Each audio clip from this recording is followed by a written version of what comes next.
Vous êtes toujours connectés sur REC, la radio étudiante du campus de Champs-sur-Marne. Vous écoutez REC On Air, saison 3, épisode 6. Voilà. Et on va commencer avec notre premier entretien. Gilles Roussel, vous êtes né le 4 avril 1958 à Nancy. 68. Ah, Nancy. Et voilà. Bon, Là, déjà, ça commence bien. Voilà, Je t'as devrais être à la marqué. retraite si t'as vraiment j'espère bien, là. 1950. Oui, en plus, je me souhaite très bien avoir vu 68. Waouh, 68, année révolutionnaire. Voilà, c'était les naissances de exactement. Nancy, donc, Ah là là, il me vieillit. C'est donc, il y a honteux. plus d'entretien, C'est honteux. Ça commence très mal. Franchement, des erreurs à pas faire et là, Ouais, c'est ça, voilà. Donc vous êtes né en 1968. Spécialiste des Nancy. chiffres, il paraît. Pour les spécialistes, nous, des chiffres. non. Voilà. Bon, on remerciera Wikipédia pour avoir transmis les informations correctes. Vous avez été à l'UNS Ulm, puis vous avez fait votre doctorat en informatique à l'INRIA. C'est ça. J'ai plus l'acronyme en tête, mais c'est un institut d'informatique. Institut national de recherche en informatique Et en automatique. automatique. Voilà. Bon, et puis par la suite, après votre doctorat, vous avez commencé votre carrière d'enseignant-chercheur à l'université de Paris-Est, Marne-la-Vallée, en informatique toujours, mais aussi en tant que chercheur au laboratoire, l'Institut Gaspard-Monge, c'est ça ? C'est ça. C'est pas la bonne page. L'Institut Gaspard-Monge, qui est une unité mixte de recherche sous la tutelle du CNRS, de l'EXUPEM à l'époque et désormais du GE, et de l'ENPC, l'École nationale des ponts et chaussées. D'ailleurs, vous avez dirigé le laboratoire entre 2004 et 2008. Exactement. T'en sais des choses, Ouais, ouais. c'est hyper, mais Wikipédia, c'est incroyable. beaucoup de choses aussi, ouais. C'est oui. bien, c'est Presque bon. tout. Voilà. Bref, avec tout ça, vous ne tardez pas à vous intéresser à la politique universitaire, en faisant d'abord la vice-présidence sectorielle à l'enseignement et la professionnalisation à partir Exactement. de 2007, puis la vice-présidence du conseil d'administration en 2011. Tout ça pour devenir président de l'université Paris-Est Marne-la-Vallée, UPEM, je veux dire UPEM maintenant tout Voilà. simplement, en 2012, entre 2012 et 2020. Pour 2 mandats.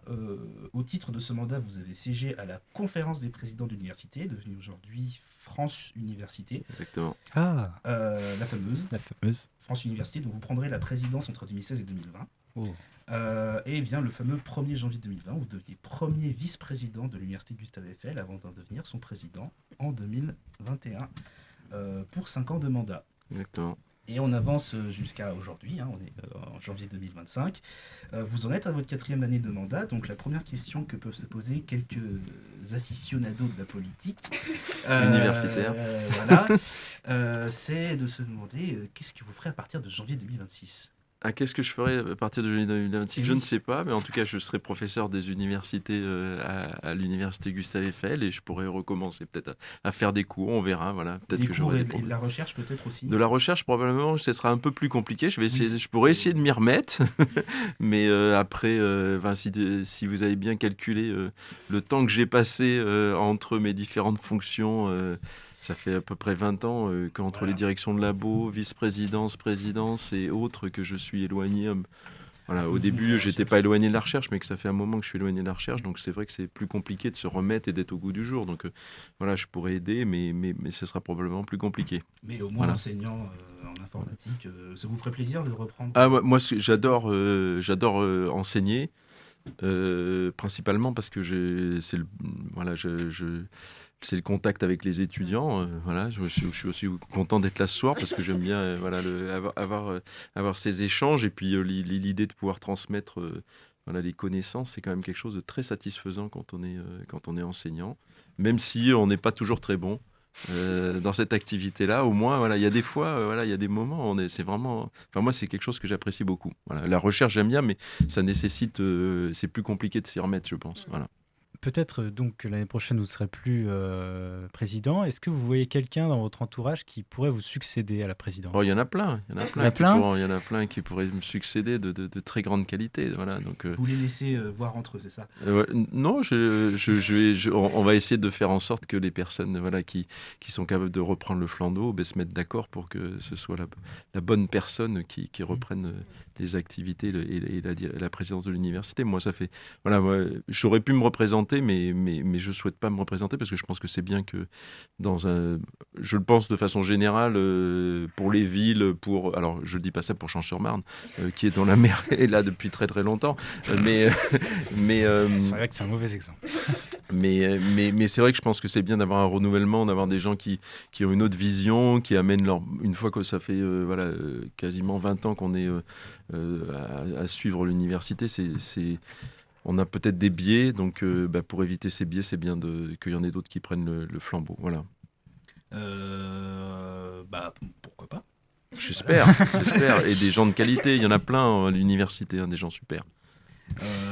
Malgré tout, il vous reste quand même 1 an de mandat, donc qu'est-ce que Ouais. vous allez en faire? Qu'est-ce que vous allez porter comme priorité? Alors, vous l'avez évoqué tout à l'heure, là, il y a la question de la sortie de l'expérimentation. Donc là, il y a encore quand même quelques éléments d'étape à porter, à faire porter pour que les choses se passent bien vis-à-vis notamment des ministères qui doivent ratifier un certain nombre de décrets. Donc là, il va y avoir quand même des choses à faire. Est-ce qu'il y a quand même une date Alors, normalement, les votes de l'université, ça devrait être en mars. Mais après, il faut qu'il y ait vous savez, c'est un décret, un texte qui est signé par les différents ministères. Et ça prend un certain temps parce que ça va passer par différentes étapes, passer par le Conseil national de l'enseignement supérieur et de la recherche, être ensuite publié. Et donc ça, on peut espérer que ce soit à la mi-2025 que les choses soient définitivement actées dans un décret, parce que ça prend un peu de temps. Voilà. Et donc, mais ça ne va pas changer grand-chose en fait dans les faits. Oui, c'est ça, il n'y a pas de changement particulier. La sortie d'expérimentation permet... C'est une pérennisation de ce qui existe actuellement. Il y aura peut-être des petits ajustements.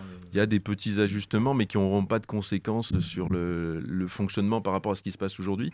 Et donc ça, c'est le premier chantier qu'il faut qu'on termine en fait, puisqu'on l'a commencé maintenant. Il y a 5 ans. Il y a le chantier de 5 ans, mais le projet de sortie d'expérimentation est passé par même pas mal d'étapes. Il y a une évaluation HCRS, comme ça a été rappelé, qui a donné un avis favorable. On a une inspection générale du développement durable. Voilà. Donc il y a tout un tas d'étapes qu'on a passées. Donc là, il faut passer finaliser tout ça. Après, il y a toujours du travail dans l'université d'organisation administrative qui doivent avancer. Les gros chantiers quand même de l'année, c'est les questions budgétaires. Mais je crois savoir qu'on va en reparler sans dévoiler le programme.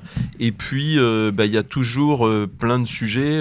Notamment, on a engagé un certain nombre de schémas directeurs l'année dernière. Au niveau de l'université, un qui regroupe les questions du numérique, les questions des bâtiments, les questions de développement durable. Et donc là, il faut qu'on décline ça et qu'on avance sur ces sujets-là. On a travaillé donc également sur le plan égalité à l'université, qui est qu'on doit maintenant continuer à mettre en œuvre, puisque c'est la nouvelle version du plan, et donc il y a un certain nombre d'actions. Et qui a été voté par les instances. Qui était juste avant les vacances, avec un certain nombre d'actions qu'on s'est engagé à faire, ou en tout cas à mettre les moyens pour essayer d'arriver à les faire. Et puis enfin, il y a le pavé, le plan pour l'amélioration de la vie étudiante, qui a un certain nombre d'actions. Il y en a une, j'aimerais bien avant la fin du mandat qu'on y arrive, puisque ça fait quasiment depuis ça fait très longtemps qu'on essaie d'avoir ça. C'est la banalisation du jeudi après-midi pour que les étudiants puissent vraiment être tous en capacité de s'investir dans les différentes associations. Notamment à REC. Voilà, en particulier, c'est en pensant à REC voilà, donc là, il y a un gros travail avec les composantes qui a été entamé, notamment avec les vice-présidences. Et puis, il y a toujours plein de choses à faire à l'université, des nouveautés. J'espère que l'année 2025 sera meilleure que l'année 2024 en matière de surprises. Et donc, mais bon, je ne doute pas qu'on va avoir des choses à faire pendant cette année. On peut que se le souhaiter, effectivement. Une dernière question, car l'heure tourne. Je suis trop long. Mon introduction a duré longtemps. Il est poli, il dit ça de façon assez... et puis il faut qu'on se tienne à l'emploi du temps quand même, parce que sinon on va finir à 21h30 et Vraiment, C'est pas très grave. Ouais, on a oui, il faim. faut manger, il faut rentrer. on se commande un McDo et on reste ici jusqu'à midi. Non, parce que l'université ferme. Ouais. Ça pourrait être un sujet étendre, mais c'est dans le pavé, donc. Après, on est jeudi soir, c'est bon. Oui, on est jusqu'à 22h, donc on a un peu de temps.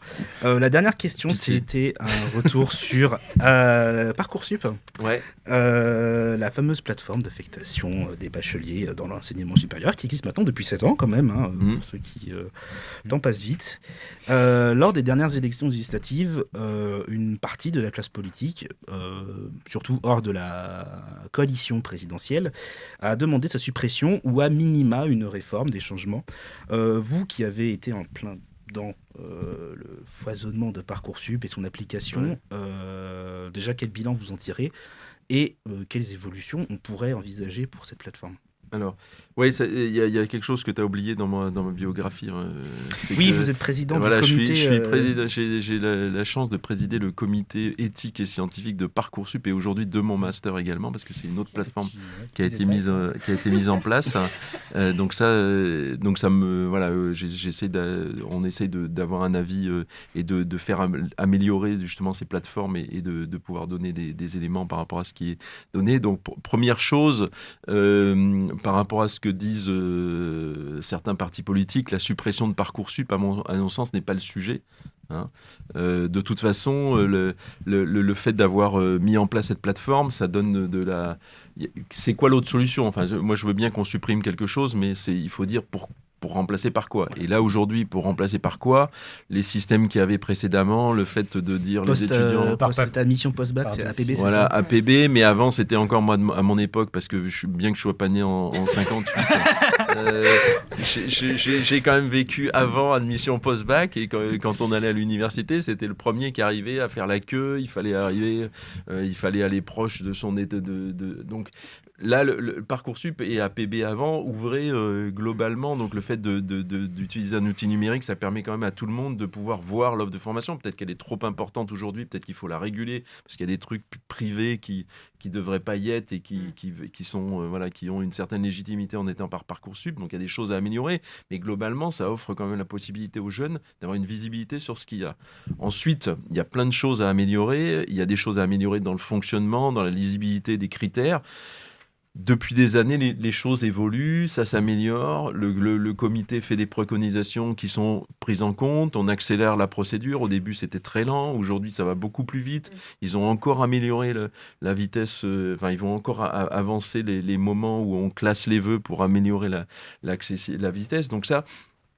Voilà, donc moi, plutôt que de dire il faut supprimer, je te dis il faut continuer à améliorer en faisant en sorte que les formations qui sont sur Parcoursup soient des formations de qualité. Là, aujourd'hui, avec la réforme de l'apprentissage, ça a été ouvert à tout un tas de formations privées qui sont là juste parce qu'elles ont droit d'être dessus et on ne peut pas les retirer et qui font pas forcément ce qu'elles devraient faire, on va dire, et elles ont le label Parcoursup, donc les gens disent je peux postuler, c'est de la qualité, l'État m'a dit que c'était bien. Donc ça, il faut vraiment qu'il y ait un travail qui soit fait, je crois, je suis même certain, il y a un travail qui est en cours, on avait l'année dernière dans notre rapport dit, il faut vraiment faire en sorte que sur la plateforme, il n'y ait que des choses dans lesquelles les familles peuvent avoir confiance. Voilà. Le deuxième chose, c'est d'améliorer la transparence et la lisibilité de ce qu'il y a sur Parcoursup. Des algorithmes notamment.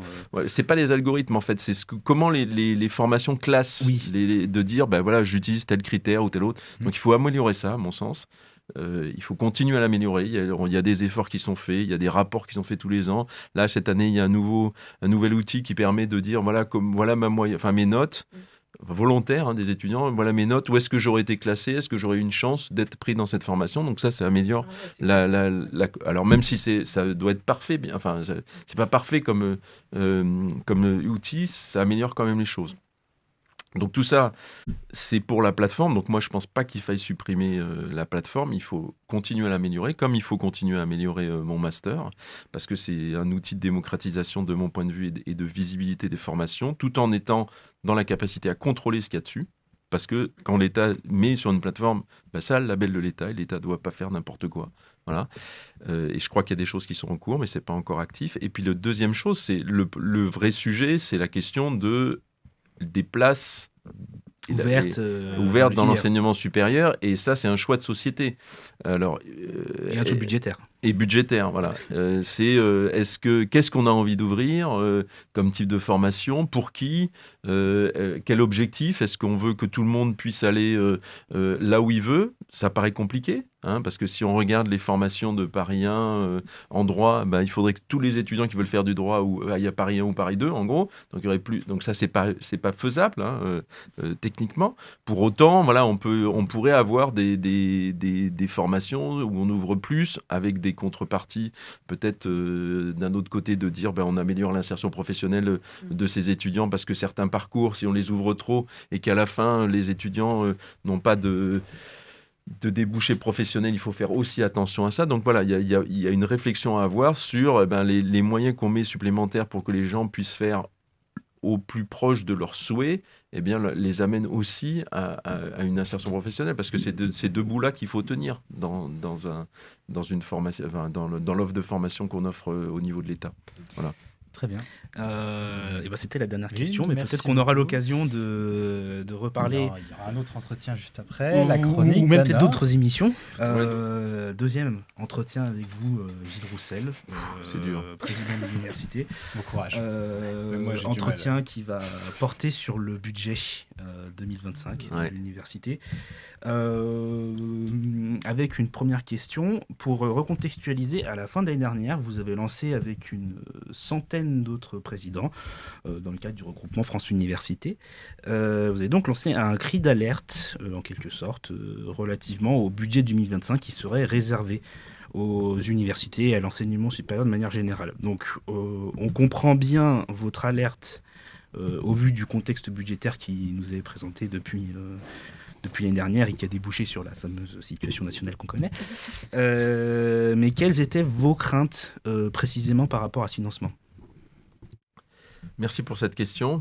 Je vais essayer d'y répondre le plus pédagogiquement possible, parce que c'est pas simple, le budget. Déjà, tu as bien fait de le préciser, c'est un mouvement qui est collectif au niveau de l'ensemble des universités françaises.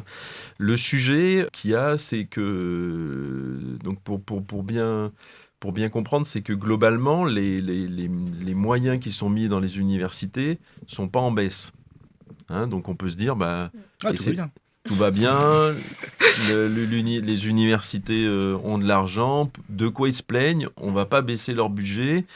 Et donc, si quelqu'un va regarder le budget, il regarde entre 2024 et 2025 dans le projet de budget, parce qu'il faut bien se dire là que il n'est pas voté. Voilà, il n'a pas été voté. Et donc, on espère qu'il y aura des arbitrages peut-être plus favorables. Mais en tout cas, aujourd'hui, on dit c'est pas en baisse. Donc, de quoi se plaignent les universités ? Ils ont déjà l'argent de l'année dernière. Donc, même s'il y a un petit peu d'inflation, ça n'a quand même pas beaucoup bougé. Ils ne devraient pas se plaindre. Sauf que déjà l'année dernière, il y avait eu des dépenses supplémentaires qui nous avaient été imposées. C'est assez simple à comprendre. C'est quand on a des personnels de l'université qui sont des fonctionnaires, l'État décide de les augmenter. C'est nous qui devons les payer. Et donc, derrière, automatiquement, il faudrait qu'on ait plus d'argent pour pouvoir payer l'augmentation des personnes. Et c'est normal, parce qu'il y a de l'inflation qui était très importante. L'augmentation des personnels était inférieure à l'inflation. Et donc, c'est normal qu'on essaye d'augmenter les personnels pour qu'ils aient un salaire qui se reste décent, même si parfois, pour certains personnels, il est très bas. Mais même si pour certains personnels, il est très bas. Et donc, du coup, en fait, facialement, on a l'impression que ça ne bouge pas. Et donc, de quoi se plaignent-ils ? Mais pourtant, il y a eu des augmentations qui n'ont pas été toutes compensées. Voilà, et donc, du coup, on a des manques à gagner. Ça veut dire qu'il faut qu'on le prenne sur nos budgets.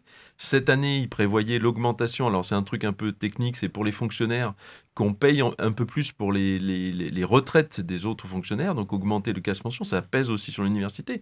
Et donc, ce qui fait que l'année dernière, on était à 2,5 millions pour l'université Gustave Eiffel. Pour vous situer à peu près, le budget de l'université, c'est 280 millions. Voilà, donc pour vous, ça peut paraître assez... Et pour moi aussi, pour moi, c'est beaucoup. Mais c'est pas tant que ça, en fait. Pour une université, on n'est pas une grosse université. Là-dedans, il y a 80% du budget, c'est pour payer les gens qui font des cours, enfin les chercheurs, les personnels administratifs, tous ces gens-là. Parce qu'on a combien de personnel à peu près? On a à peu près 2500, 2300, entre 2003 et 2500 personnes qui travaillent à l'université, sans compter tous les intervenants extérieurs qui interviennent ponctuellement dans les formations et qui sont compris dans ces 80% de budget. Et donc, si on prend ces 80%, les augmentations qui n'ont pas été compensées en 2024, c'était à peu près 2,5 millions. Donc, c'est pas rien, 2,5 millions. C'est beau. Ça se trouve pas sous le pied d'un. Un beau studio. Voilà. Et donc là, l'augmentation qui était prévue et qui n'a pas été votée, puisque le budget n'a pas été voté, c'était encore 2,5 millions. Donc on était avec 5 millions où il fallait qu'on trouve de l'argent ou qu'on prenne dans nos réserves. Et donc ce qui fait que c'est quand même compliqué d'assurer ça les années, dans les années, sur plusieurs années, mais dans l'avenir également. Et donc l'année dernière, on a compensé en allant chercher, parce qu'on a des réserves à l'université Gustave Eiffel, on a été chercher une partie de cet argent dans nos réserves, on a puisé dans nos réserves. Pour l'année 2025, on a dit aussi qu'on allait puiser à peu près ces 5 millions dans nos réserves. Mais ça veut dire que derrière, on n'investit pas, on rénove pas les bâtiments, on n'est pas capable de faire tout le fonctionnement comme on aimerait le faire. Ça veut dire faire des économies par ailleurs. Et donc, du coup, ça a vraiment un impact. Donc, c'est ça qu'on a essayé sur lequel on a essayé de sonner tirer la sonnette d'alarme plutôt que sonner la sonnette d'alarme. J'étais en train de me dire, ça va pas. Et donc, et en plus, ils voulaient rajouter un prélèvement supplémentaire. Donc, c'est ça qui a fait déborder la goutte qui a fait déborder le vase, et donc qui a généré cette action un peu forte, qui est assez inédite dans le paysage des universités, de cette mobilisation forte sur le budget. J'espère que le nouveau budget prendra en compte ces difficultés. Pour parler plus spécifiquement de l'université Gustave Eiffel, comme je le disais, nous, on a des réserves. On a plutôt des financements qui nous ont permis, comme l'ICIT, comme divers financements qu'on a obtenus sur des appels à projets qui nous permettent de fonctionner, en tout cas en 2025. Il n'y a pas de risque, mais si ça continue en 2026, on n'aura plus les moyens d'aller chercher dans nos réserves. Et donc, ça veut dire des coupes budgétaires ou... Pour cette année, on est prudent. Alors d'autant plus que là, comme on a, vous avez vu, il y a une loi temporaire qui a été votée juste pour tenir les premiers mois là. Et donc on peut pas engager des choses sur l'année entière. Donc on peut pas sur des gros investissements. Quand on veut faire de l'immobilier, on peut pas engager des quand vous voulez rénover une façade, c'est plusieurs millions. Donc ça, on ne peut pas le faire pour l'instant. Donc on espère qu'on arrivera, ce sera débloqué un peu plus tard. Mais globalement, on a essayé d'être prudent. Donc dans la programmation budgétaire, on va dire au début, vous ne pouvez pas engager 100% de vos dépenses dans les composants, dans les services. On va garder un petit peu de réserve au cas où. Voilà. Et puis, on a essayé quand même, sur les personnels, de renouveler tous les personnels, de faire en sorte que les personnels soient renouvelés pour faire en sorte que les choses se passent bien, se passent au mieux, parce que c'est quand même l'université, c'est quand même des personnes qui font marcher l'université. Et puis, on a gardé quelques investissements. Donc, globalement, prudence. Pas de gros projets où on fait des nouveaux trucs en disant on prend un peu de risque financier pour rénover. On fait à minima les choses. Mais globalement, pour 2025, ça passe. 2026, ça va être compliqué. Pour d'autres universités, et c'est pour ça que c'est extrêmement compliqué, parce qu'elles n'ont pas nécessairement tous les financements qu'on a pu avoir. Il y a beaucoup d'universités qui, l'année prochaine, ne recrutent plus de personnel. Donc, ça veut dire que des gens qui sont partis à la retraite ne sont pas remplacés. Donc ça veut dire qu'ils sont dans des situations très très compliquées. Et donc c'est ça qui a généré ce mouvement. Et c'est ce qui pourrait arriver à l'université, comme vous l'avez dit, l'année prochaine. Voilà, l'année prochaine, si les choses restent comme elles sont cette année, on sera en grande difficulté. Voilà. Très bien, merci pour cet éclairage. Positif. Positif bonne année. Bonne année, bonne santé. Voilà. L'université, vous avez entendu, ne dépensez pas trop d'argent, faites attention. Voilà. Ne cassez pas trop de choses. Voilà, ne cassez pas de matériel. Soyez Soyez vigilant. prudents, c'est compliqué Voilà. pour tout le monde. Mais au Bon, moins, ça, de la façon situation- générale, vous êtes tout le temps, il faut le faire ça. Voilà, Oui. mais là encore plus. Ce sont des biens publics. Voilà. Alors, est-ce que je peux poser la prochaine question, Tu Bruce? peux poser la prochaine question. Aïe. Très bien. Il me semble que c'est moi qui te l'ai soufflé. Mais tu vas peut-être trop vite. Non, est-ce qu'on. Parce que. Non, mais j'ai juste une question, moi, sur les différentes sources de revenus que vous avez. À l'université ? Ouais, c'est ça, les. Alors, Très en bien. gros, pour l'université, il y a de l'argent qui vient de l'État. Alors, pour les écoles, Chacun a son institut qui finance, a son son mode de tutelle. financement un peu particulier, avec la ville de Paris, par exemple, qui finance pour le IVP. Et puis, voilà, on a chacun nos financements un peu particuliers. Globalement, il y a une grosse partie. Alors, sur les 280, 170 millions à peu près, c'est de l'État qui nous le donne. Après, il y a des financements typicites, projets. Des projets qu'a mené l'État Voilà, qui incitent à ou des innover. projets européens, des Recherche projets de aussi. recherche, Ouais. l'apprentissage, voilà. Les droits d'inscription des étudiants, voilà, tout ça, ça amène des ressources en plus. De Voilà, la grosse enveloppe qu'apporte l'État. Voilà, l'État ramène ce 170 sur 280, un peu, ou 104, ouais, non, c'est plutôt, oui, Plus de la moitié en tout cas. ouais, plus de la moitié. Et puis le reste, c'est des projets de recherche, des projets de l'établissement, de l'apprentissage. C'est principalement ça qui ramène les ressources à l'université. Très bien. Ah, ça y est, je peux poser ma question ultra intéressante, parce qu'on part On va voir. le midi. On se demandait, Monsieur Roussel, comment vous faites pour manger le midi? Ah, ça, c'est une question qui est importante. Alors, Mais qui débouchera sur une question. Oui, plus- en fait, c'est une introduction à autre chose. Dernièrement, par exemple, bon, Smithy, je suis resté chez moi, donc je suis arrivé juste pour vous, pour le plaisir d'être avec vous. Mais hier, par exemple, j'ai pris une excellente salade du Crous au bâtiment Lavoisier. Le jour d'avant, j'ai été au Franprix là-bas me prendre une salade parce que le Crous n'était pas encore ouvert et parce qu'il y avait des problèmes d'approvisionnement. Ils ont mis un peu de temps à ouvrir le Crous. Spoilez pas tout. Spoilez. Voilà, et globalement, sur le campus, je vais souvent à la cafette du Crous, là. Quelquefois le distributeur qui distribue des... Je sais pas si vous avez essayé les trucs japonais, là. Ah oui, au bâtiment Lavoisier. Un bâtiment Lavoisier, ça c'est pas mal. C'est pas mal, et c'est une petite... Jamais essayé. Il faut essayer, c'est pas mal. C'est assez frais. Et puis, de temps en temps, on a quand même des déjeuners de travail, ou là, en l'occurrence, cette semaine, on a eu un déjeuner aussi avec l'équipe, parce qu'on n'avait pas fait avant les vacances, pour voilà, un peu convivial, de temps en temps, des déjeuners de travail. Voilà. Manger le midi, c'est un sujet qui préoccupe beaucoup des étudiants. Ouais, et le soir aussi. Euh, Oui. Et les personnels aussi. Ouais, Donc la restauration sur le campus a subi quand même une très grosse dégradation depuis quelques années. Ce n'est pas l'université qui gère directement l'offre, mais le Crous de Créteil. Mais comment vous pouvez expliquer un peu la dégradation et qu'est-ce que vous pensez comme solution qui pourrait être viable? Alors, donc c'est vrai que depuis des années, les choses ne sont pas améliorées. Alors, elles n'ont pas fait que se dégrader, mais il y a eu Oui, il y a eu des. des hauts et des bas sur la restauration. Après, la sensation des étudiants aujourd'hui, ça reste quand même plutôt la dégradation. C'est plutôt c'est dégradé dans l'absolu plutôt que Alors, Voilà. il y a un premier sujet qui est, de façon générale, les Crous, leur activité restauration est déficitaire. Hein. Et donc, en fait, c'est par les autres activités qu'ils arrivent à éventuellement compenser financièrement leur activité. Et donc, première chose, c'est, voilà, pour une des solutions, ce serait de mieux financer la restauration étudiante, et en tout cas mieux financer les Crous pour que la qualité de ce qui est...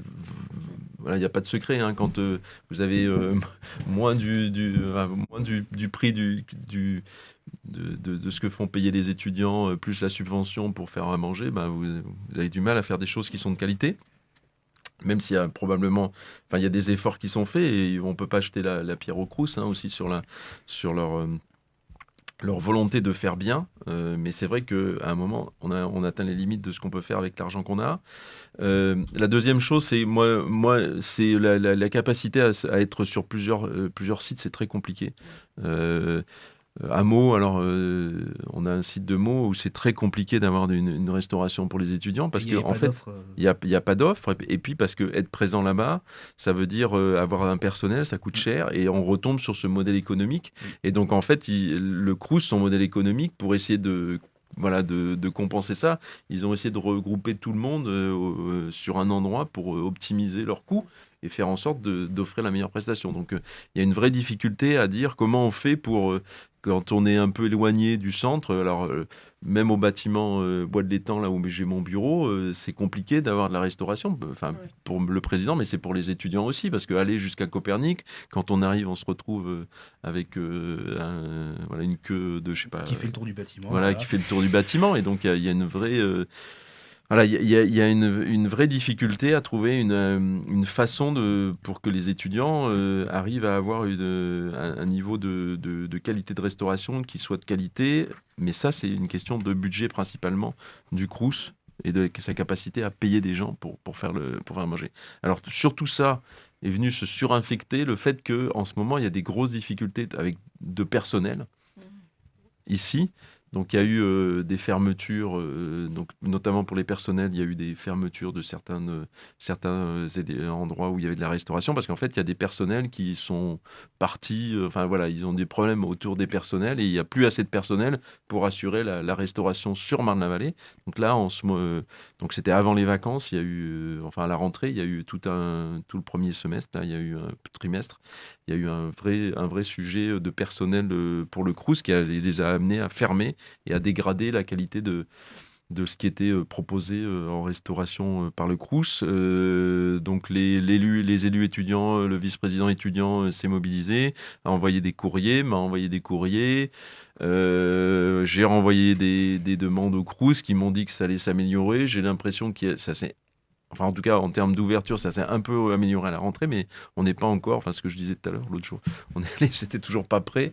Donc, ils ont encore des soucis de personnel et des difficultés. Après, moi, à part de dire il faudrait qu'il y ait de l'argent supplémentaire pour les Crous, pour la restauration, je vois pas ce qu'on peut faire pour améliorer si on fait pas ça. Parce que passer par des prestataires privés, ça coûte très très cher, quoi. Oui.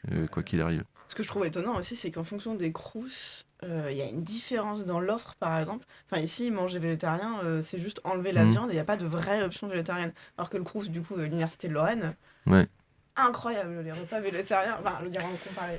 Alors ça dépend aussi des équipes de cuisiniers et de leur capacité à avoir suffisamment de volume sur tel ou tel type de proposition. Aujourd'hui, on sait que pour les étudiants et les étudiantes, il y a une vraie attente autour des repas végétariens. Ce que j'arrive pas à comprendre, c'est que voilà, on s'en soit encore à avoir ces discussions-là aujourd'hui. Voilà, parce qu'il y a normalement, il y a une vraie volonté politique au niveau du CNUS. Hein. Vous savez, il y a une structure nationale qui s'appelle le CNUS, et puis il y a les Crous qui sont locaux, et à ce que justement cette offre soit diversifiée. Mais il se trouve que nous, à Marne-la-Vallée, on n'est pas aidés. Voilà. Espérons que ça va s'améliorer dans l'avenir. Il y a eu un changement de direction aussi au niveau du Crous de Créteil, qui a généré probablement des difficultés parce que là, la nouvelle directrice est tombée dans un contexte qui était un peu compliqué avec moins de personnel. Mais voilà, on espère qu'elle va donner un nouvel élan sur cette question de restauration. On lui souhaite du bon courage. En tout cas, elle est alertée. Elle est alertée, je peux vous dire. Bon, il y a quand même un truc positif, c'est-à-dire que les repas à 1 euro là, pour les boursiers qui ont été poursuivis, ça a augmenté fortement la fréquentation du Crous. Hein. Donc ça, c'est très positif quand même, il faut aussi le reconnaître, même si c'est pas de qualité. Au moins, il y a un certain nombre de personnes qui pouvaient pas forcément avant aller manger à leur faim, à défaut d'être à ce qu'ils voudraient, mais ça a quand même bien amélioré les choses. Mais ça participe aussi aux coûts supplémentaires qui pèsent sur le Crous. Mais bon, voilà. Mais on peut dire quand même que c'est positif, ça. un ou une invitée de marque, de la même marque que Gilles Roussel, que nous avons toujours avec nous, Voilà. avec qui on va faire le troisième entretien. Attention, oui. Il est temps de revenir sur les événements marquants de vos différentes présidences, en reprenant le premier grand moment qui a pu marquer quand vous êtes arrivé en partir de 2012. C'est les tentatives de rapprochement des établissements de la communauté d'université, la commu Paris-Est, donc entre l'université de Créteil et de Marne-la-Vallée. Il y a eu des tentatives de rapprochement pour créer un fameux établissement ici. Comment ça s'est passé à l'époque ? Donc, bon, ce à quoi je crois, et alors je pourrais dire vision, mais ça fait un peu prétentieux de l'avenir de l'université à l'époque de Marne-la-Vallée, c'était qu'il fallait qu'on travaille avec les autres et qu'on coopère avec les acteurs du territoire. Et donc, tout ce que j'ai fait depuis que je suis à la présidence et même avant, c'est pour essayer de faire en sorte que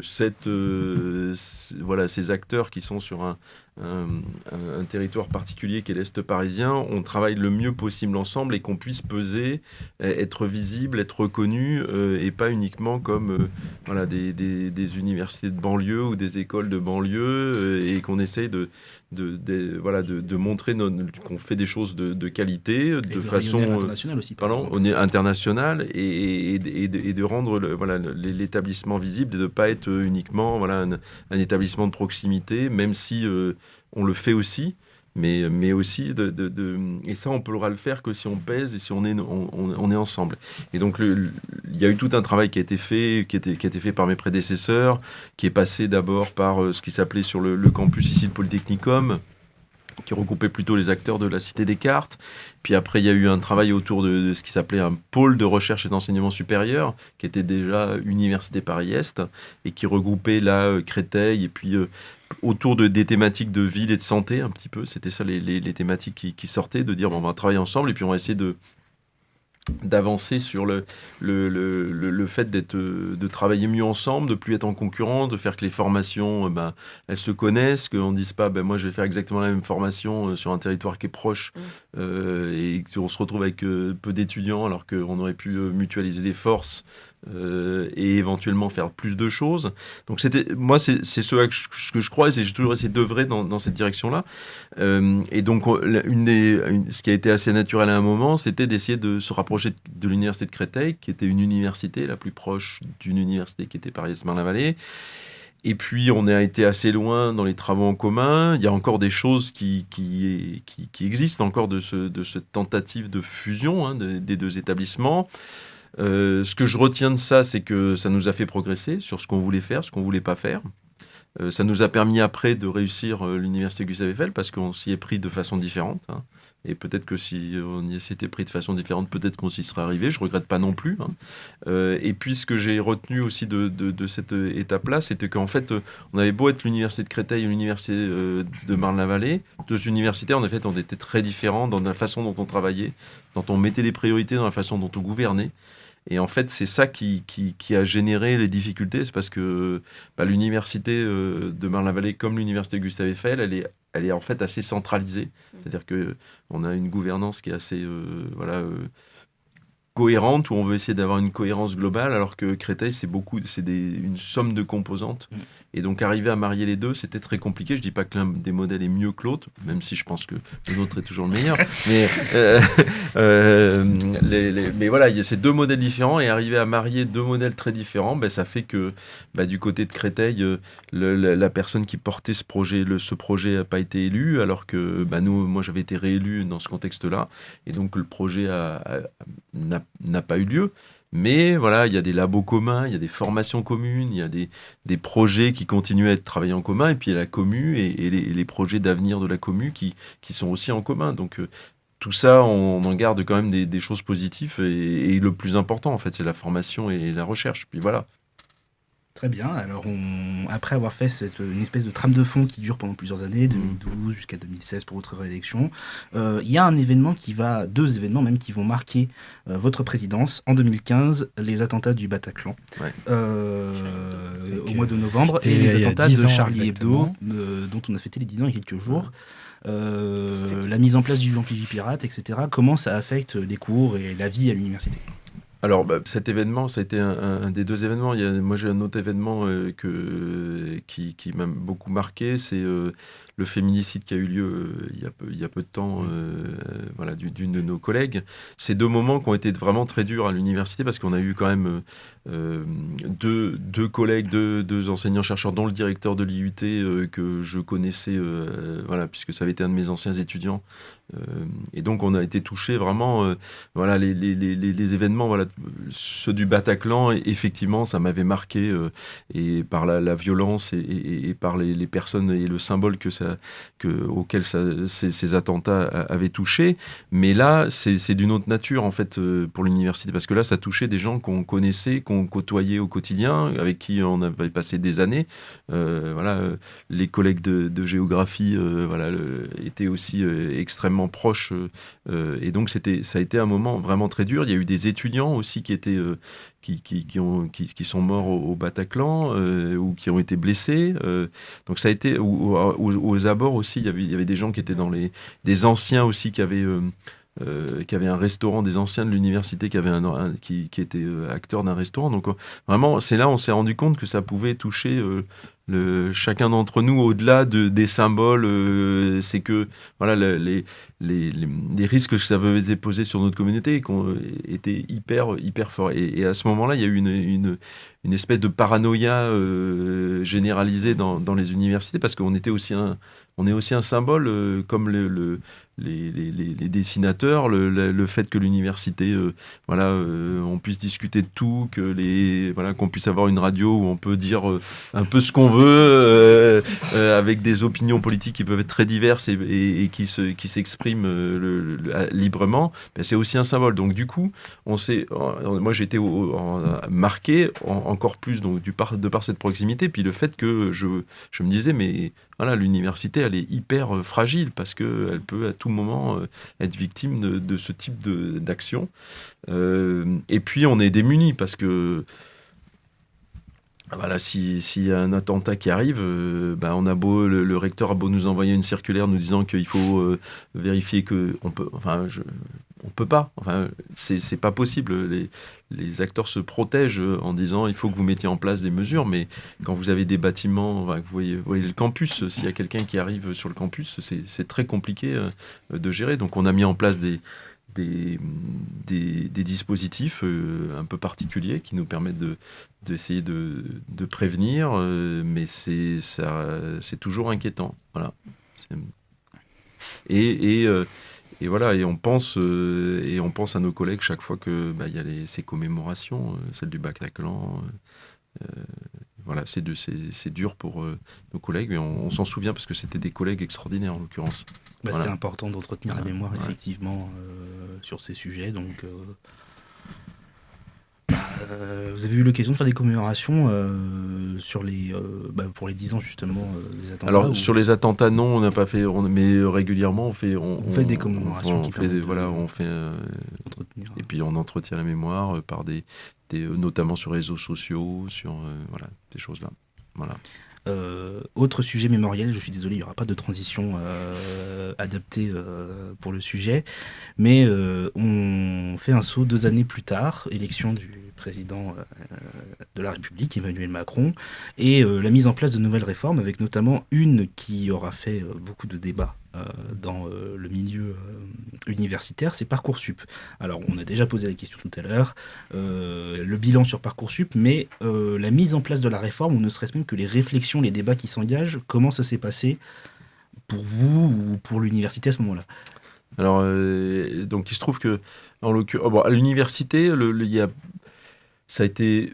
Il n'y a pas eu tant de débats que cela parce que il y a eu beaucoup de formations qui étaient plutôt favorables à la mise en place du fait qu'on ne tire pas au sort les étudiants, mais plutôt que ce soit au mérite que les étudiants puissent accéder à l'université. Donc il n'y a pas eu tant de débats. Effectivement, il y a eu quelques formations et composantes sur lesquelles il y a eu des difficultés parce que les personnels ne voulaient pas faire les classements des étudiants.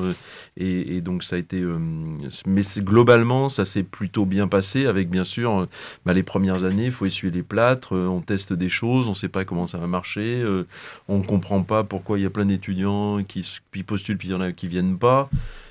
Là, au bout de 7 ans, ça commence à être à peu près stabilisé. On sait d'une année sur l'autre comment ça va se... Voilà, il y a une certaine reproductibilité, les gens ont l'habitude, mais la première année, c'était un... Moi, du coup, pour voir comment ça se passait, j'aime bien faire ça aussi. Je redirai tout à l'heure aussi d'autres choses, mais j'aime bien tester les trucs. Donc là, j'ai participé pour essayer de voir ce que ça voulait dire, faire un classement, voir comment ça marchait. Donc globalement, voilà, ça a été un moment un peu de transformation. Sur le public qu'on accueille, ça n'a pas fondamentalement changé, parce que beaucoup de nos formations sont remplies... fortement, mais bon, ça n'a pas changé fondamentalement. On a beaucoup des étudiants de Seine-et-Marne, en fait. Oui. L'université, enfin Seine-et-Marne et proximité géographique autour du campus, un peu de... voilà, ouais, mais plus 94 en proximité et 93 en proximité. Voilà, c'est notre bassin de recrutement licence, donc ça n'a pas fondamentalement changé notre recrutement. Après, moi, j'avais la chance d'être président de la conférence des présidents d'université au moment où, je sais pas. Et effectivement, on a beaucoup travaillé sur ces sujets-là. Moi, j'étais favorable à ça, hein, parce que je trouve que la APB, alors même si c'était pas généralisé, le fait qu'on tire au sort, je trouvais que c'était absurde. Voilà. Moi, je croyais à l'époque beaucoup vous savez, il y avait les mises en place aussi de WICI, la capacité de dire oui, je veux bien mais il y a un accompagnement. A posteriori, je pense que c'était pas une bonne idée. D'ailleurs, voilà, il y a de moins en moins de mise en place. C'est plutôt, il faut accompagner certains étudiants, mais c'est peut-être après les avoir admis qu'il faut les accompagner. Voilà, donc je pense que bon, il y a beaucoup de stress autour de Parcoursup, des étudiants, des familles. Mais je pense que ce stress-là, bon, d'une part, c'est plutôt pas mal de se poser des questions, enfin de se poser des questions au moment où on rentre dans l'enseignement supérieur pour savoir ce qu'on veut faire et qu'on on soit un peu stressé parce que c'est quand même un choix qui fait l'avenir, qui définit ton avenir. Donc ça, c'est pas forcément une... Mais il y a beaucoup de pressions qui sont mises sur les jeunes aujourd'hui, plus que peut-être à mon époque, effectivement. Parce qu'effectivement, on a envie que les jeunes réussissent, qu'ils aient un boulot, tout ça. Et voilà, donc ce stress-là, je suis pas sûr qu'il soit dû à Parcoursup. Il faudrait essayer de le diminuer. Mais je pense qu'il est inhérent à l'époque, quoi, le stress aussi. Voilà. Mais... plutôt un bon souvenir de cette période-là. Et à l'université, ça n'a pas posé tant de problèmes que ça. Voilà. Alors peut-être on peut parler d'une autre période qui aurait pu poser d'autres problèmes. Alors, une période du coup qui fusionne deux gros événements pour l'université, le Covid-19 qui arrive en mars 2020, et en même temps la création, la fusion des 6 établissements qui a donné l'université Gustave Eiffel. Les deux se passent en même temps. Qu'est-ce que ça donne ? Et ce sera la dernière question. Alors oui, et puis donc là les deux ça arrive en même temps, donc c'est vrai que on s'y attendait pas. Et je pense que personne s'y attendait.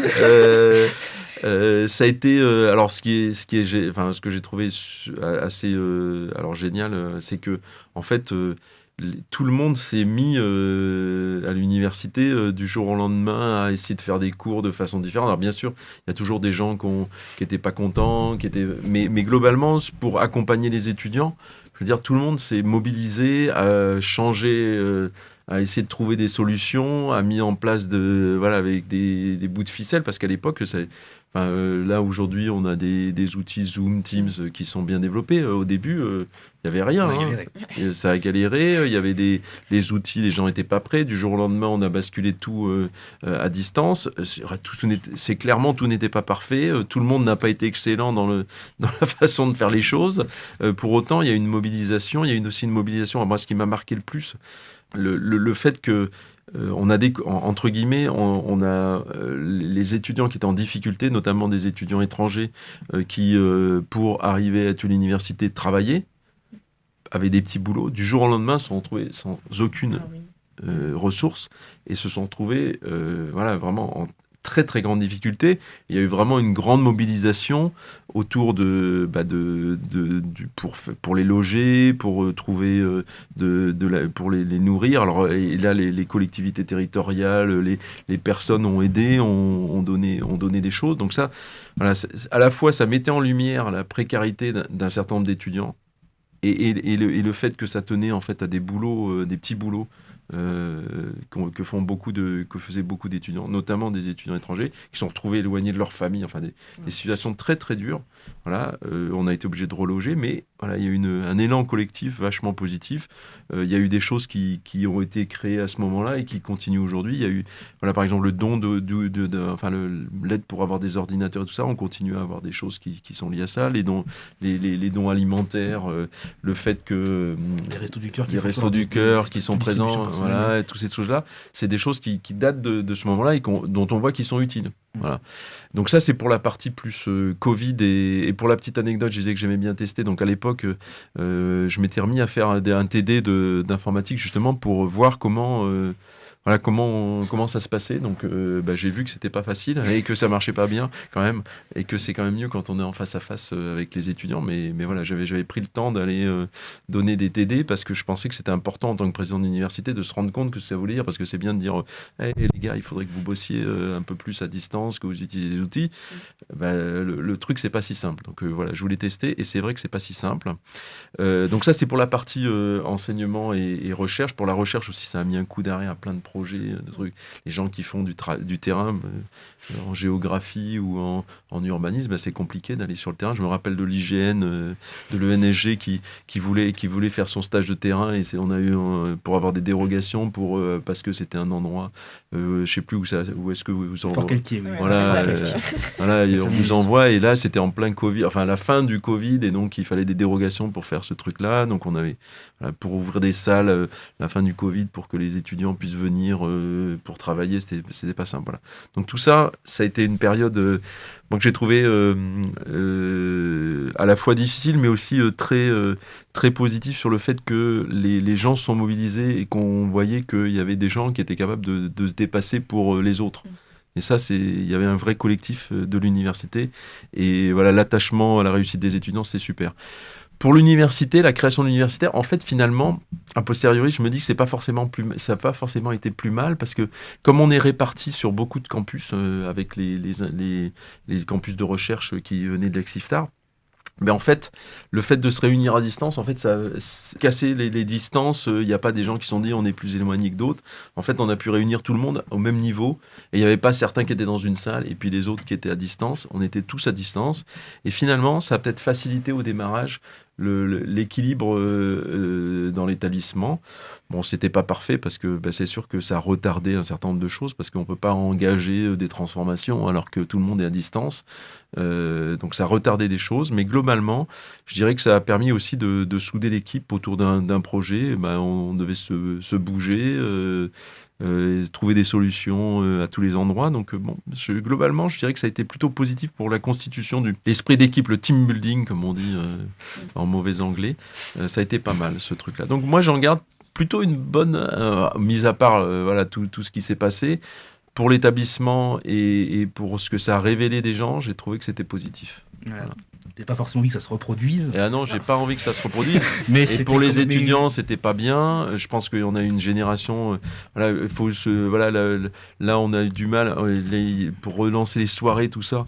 Voilà, quand vous êtes étudiant, que pendant toute votre période où vous faites quand même vous apprenez, enfin, être à l'université, c'est aussi, c'est pas que aller en cours, c'est pas que aller en stage. S'amuser et apprendre à vivre. C'est apprendre à vivre, c'est la sociabilité, le fait de rencontrer des gens, c'est une période de sa vie où on peut faire, où tout est possible, on va dire, et où on se permet des choses qu'on se permettra pas plus tard, et de pas pouvoir les faire, c'est triste, et surtout c'est un manque, à mon avis, pour certains dans leur construction d'adultes. Voilà, donc bon, on peut pas souhaiter que ça se reproduise. Voilà. On va dire qu'on en a tiré une forte expérience. Merci pour ce dernier entretien. On reviendra vers vous dans quelques minutes.